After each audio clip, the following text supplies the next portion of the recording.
some stuff first. Right, I just gotta make sure he's got the problem before I. Right, fix okay, it. I'm recording now. But let's see. Okay, so I want to start a little series of what I found to be the most crucial things that need to be addressed first in order to get great results with Bodywork. And they're very simple, really, so I just thought I would pass them along as the wisdom of 44 years dealing with some of the trickiest and most difficult problems that I've come across in my practice. So the first thing that has to be working in your body in order for anything else to be working, whether it's your hips or your shoulders or your neck that has a problem, is this pivot right here in the center of your body that is always active whenever you are moving, rotating, reaching. Anything you do requires that this contralateral pivot be working in the middle of your body. And there's a very simple way to check and see if it's working. And you simply lie your client down on their back on the table, and you have them take both their knees over to one side and match your pressure on that side. Good. And then coming on over here to the right side, match my pressure on the right side. Not so good. So just in case my client was distracted in the moment that I happened to ask them to match my pressure, I'll repeat that if necessary several times, match my pressure, so that I can be clear and also that the person's body can be clear that something's not working quite so well, turning here to the right side.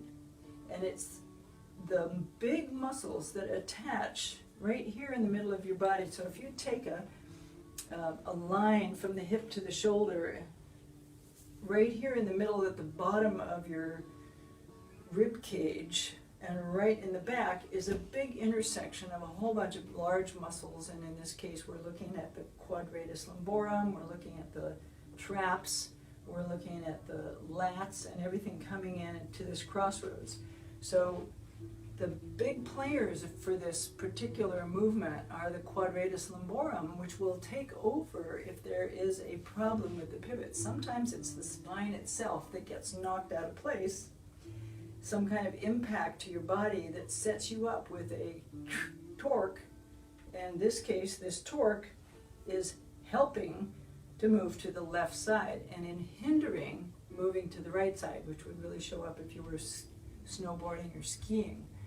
So what I need to do to balance this out is I need to release the quadratus lumborum, or the serratus posterior inferior at the bottom of the rib cage on the left. So in order to do that, I have to step around the table, and my back's going to be to the camera. So we can probably set it up this way.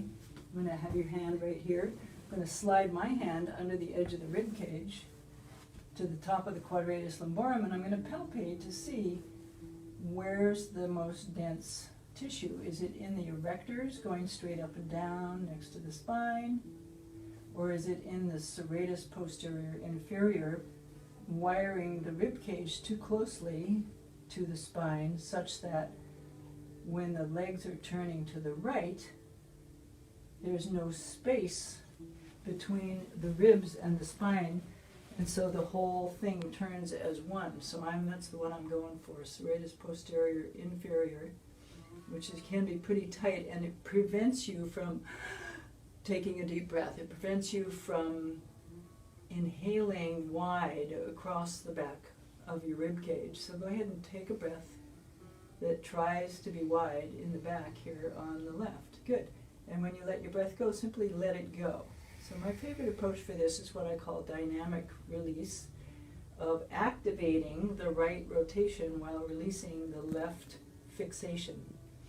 So let your breath go, and at the same time drop your left back, and very gently begin turning both your knees to the right side, and breathe. Good. And keep that pressure steady, a minor amount of pressure, maybe 5-10 pounds max, and then relax your left back. Good. And one more breath. Breathing in, breathe wide to the side.